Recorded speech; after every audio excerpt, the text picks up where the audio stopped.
Have you ever wondered how your brain and body work together to create movement and why that connection can lead to pain? Today, in Chapter 4 of my Pain Patterns series, we'll explore the fascinating world of your brain, focusing on reflex patterns and their role in shaping both movement and chronic pain. I think this is the most amazing of all the chapters so far, so I hope you stick around.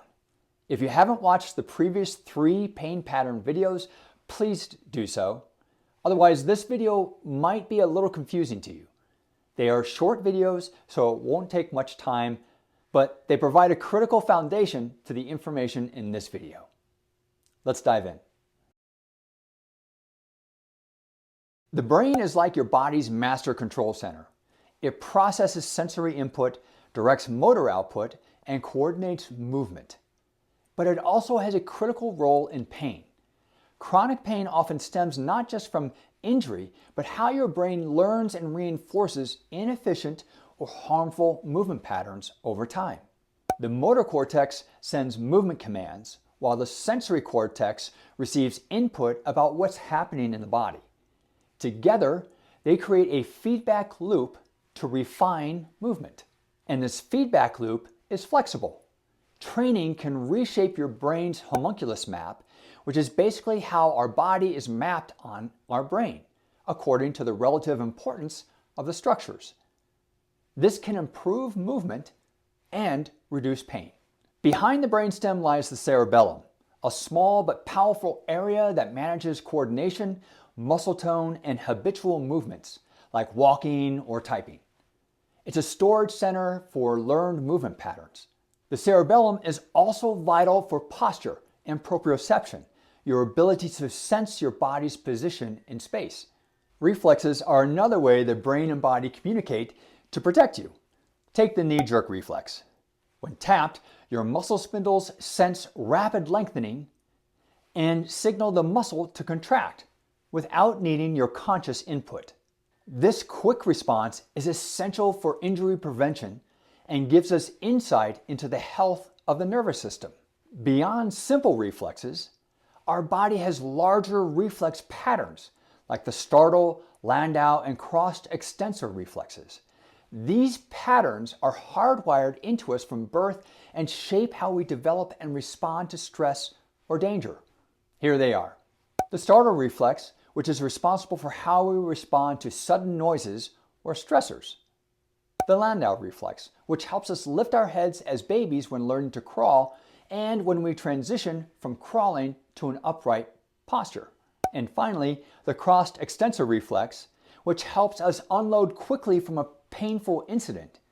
This one is unusual because the side that experiences pain withdraws by flexing quickly, but just as quickly the other leg extends so we don't fall down.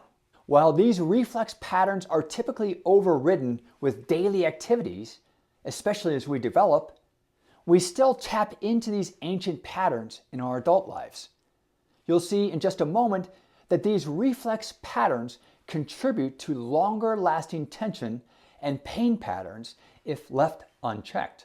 So here's the aha moment I had when I discovered these reflex patterns. Did you notice how they almost perfectly align with both the movement impairments Dr. Shirley Sahrmann discovered and the fascial superhighways that Thomas Myers found? Here are some images from my book so you can see what I'm talking about. The landau reflex pattern involves the superficial back line of fascia and results in an extension problem, pain pattern. The startle reflex pattern involves the superficial and deep front lines of fascia and results in a flexion problem, pain pattern. And the crossed extensor reflex pattern involves both the lateral and spiral lines of fascia and results in the rotation problem pattern. I've renamed this as a side bending problem and explain why in my pain patterns book. This is more accurate and helpful when it comes to solving pain patterns associated with these problems. As you might imagine, one-sided back, sciatic, or SI joint pain usually has a side bending problem as the dominant pain pattern. Isn't that fascinating? The connection between habitual movement patterns, fascia, and larger reflex patterns highlights why pain isn't always about the site of discomfort. When it comes to chronic pain, it's about patterns of problems that stress those painful areas.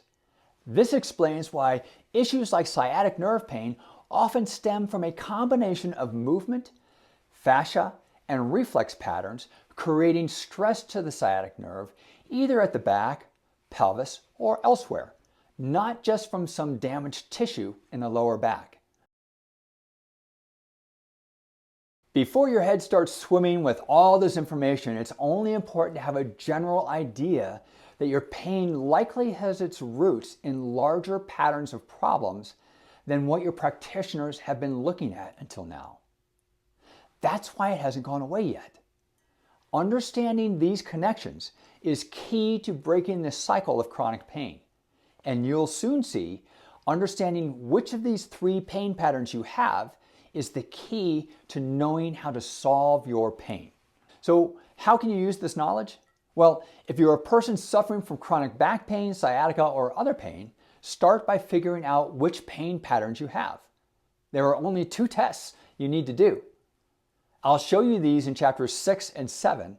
They're really easy and fast. When you know which pain patterns you have, you can then think about your daily movement habits or exercises that might be feeding those patterns. This helps take the mystery out of solving pain. If a movement hurts, then simply slow down and think about it to see how you're creating your underlying pain pattern, and then simply change it. But don't worry, in section 2 of my book, which includes chapters 8 through 15, I'll take you through tests and habits to understand why those pain patterns are happening. You'll simply mark down your answers in the book to keep track of what's going on. Section 2 is basically a workbook. By the time you finish the book, you'll have most of the answers you'll need to solve your pain. Your brain and body are in constant communication, and understanding that connection is the first step to breaking free of chronic pain. If you found this video helpful, please give it a thumbs up, share it, and don't forget to subscribe for more insights from this series. I'll see you in the next chapter, chapter 5, where I introduce the concept of functional linking to help you understand how older problems or injuries farther away from your pain are likely contributing to your current pain. Check the description below for links to my book, online videos, and other resources to help you understand and conquer chronic pain.